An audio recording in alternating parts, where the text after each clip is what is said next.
വിലക്കയറ്റത്തിൽ വീർപ്പുമുട്ടുകയാണ് ജനം. അതിനിടെ രാജ്യത്ത് വാണിജ്യ ആവശ്യത്തിനുള്ള പാചകവാതക സിലിണ്ടർ വില വീണ്ടും കൂട്ടി. 19 കിലോ സിലിണ്ടറിന് കൊച്ചിയിൽ 46 രൂപ വർദ്ധിച്ചു. ഇതോടെ ഹോട്ടൽ കാറ്ററിംഗ് സർവീസുകൾ വീണ്ടും പ്രതിസന്ധിയിലായി. ഗാർഹിക സിലിണ്ടർ വിലയിൽ മാറ്റമില്ലെങ്കിലും വർധനവുണ്ടാകുമോ എന്ന ആശങ്കയിലാണ് ജനങ്ങൾ. മാസാദ്യം തന്നെ പാചകവാതക വാണിജ്യ സിലിണ്ടറിന് വില കൂട്ടി എണ്ണ കമ്പനികൾ. 19 കിലോ സിലിണ്ടറിന് കൊച്ചിയിൽ 46 രൂപ വർദ്ധിച്ചു. 3131 രൂപയാണ് 19 കിലോഗ്രാം LPG സിലിണ്ടറുകളുടെ കൊച്ചിയിലെ വില. ഡൽഹിയിൽ 42 രൂപയും കൊൽക്കത്തയിൽ 53.50 രൂപയുമാണ് വർദ്ധിപ്പിച്ചത്. ഇതോടെ വിലക്കയറ്റം വീണ്ടും രൂക്ഷമാകും. ഹോട്ടൽ കാറ്ററിംഗ് സർവീസ് മേഖല വീണ്ടും പ്രതിസന്ധിയിലാകും. ഓർഡർ ഉണ്ട്, പക്ഷേ നമുക്ക് അതനുസരിച്ച് ഗ്യാസ് ഇല്ലാത്ത കാരണം കൊടുക്കാനുള്ള ഒരു ബുദ്ധിമുട്ടാണ്. ഇനിയിപ്പോൾ നമുക്ക് വില കൂട്ടാൻ പറ്റില്ലല്ലോ. ഒരു പ്രാവശ്യം കൂട്ടിക്കഴിഞ്ഞാൽ പിന്നെ എപ്പോഴും കൂട്ടാൻ പറ്റില്ല. ഗ്യാസിന്റെ ഇത് ലഭ്യത ഒരുപാട് കുറവാണ്. ഇപ്പോൾ നേരത്തെ നമുക്ക് എത്ര വേണമെങ്കിലും കിട്ടും, ഇപ്പോൾ കിട്ടുന്നില്ല. ഇപ്പോൾ ഒരുപാട് മെനൂസെല്ലാം ഞങ്ങൾ കുറച്ചു.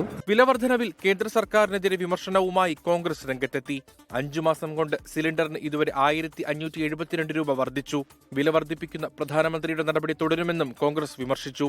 ഗാർഹിക സിലിണ്ടർ വിലയിൽ മാറ്റമില്ലെങ്കിലും വർധനവുണ്ടാകുമോ എന്ന ആശങ്കയിലാണ് ജനങ്ങൾ. News desk 24.